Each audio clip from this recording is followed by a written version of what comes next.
hoses were glued into the manifold, which will break down over time when they start leaking. That is the leak right there. So what we're going to do is cut that out. Now, because you have two different compounds, what I'm doing is I'm cooking out the parts that were glued into here and putting barbs in. I'm going to show you how that's done. So let me turn my heater off. I'm keeping it warm. We're still in winter here. Edmonton, Alberta, Canada. Fairly nice day. A little bit above zero. But now we're going to show you how this is done. Just my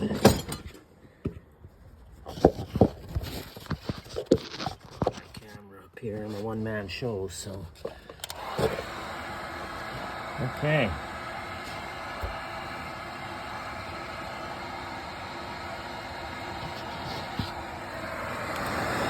Well, I cut that. Now I'm heating it up. And here's crackling.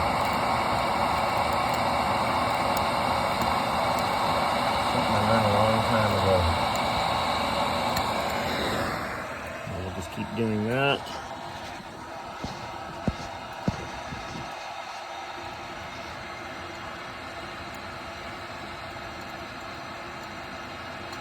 This corner one's a little more difficult, obviously.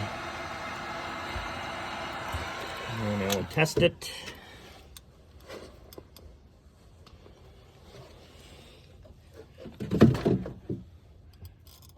And it pulls away, but it's not enough yet.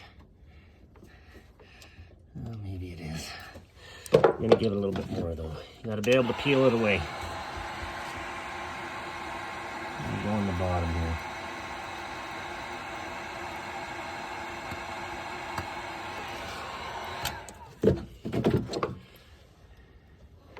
You want to be able to pull that away all the way to the top where it's glued in. And I got it. And you take your needle nose.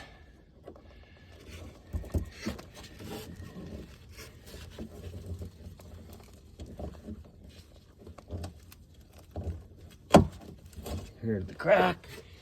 Voila. Now I'm going to take this. Peel that foam away.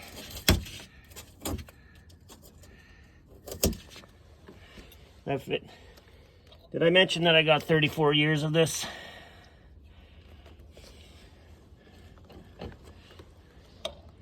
This was a 10-port manifold. Probably going to take me 3 hours. Rubber glue.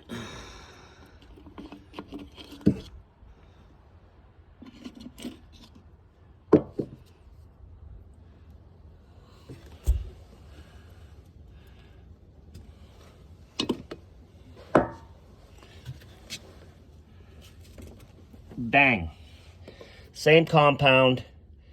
This will not break down again. The problem is when you have a flex hose gluing into a hard fitting, over time they expand and contract at different rates and they break the glue down and they'll start leaking eventually. I've already done another manifold on the other side, so this tub's going to be all replumbed for cost of about $1,500 maybe, something like that. Definitely worth, this tub's probably worth $20,000, so it's a double pump, all the lights, everything. So that's the end of that video. Thanks.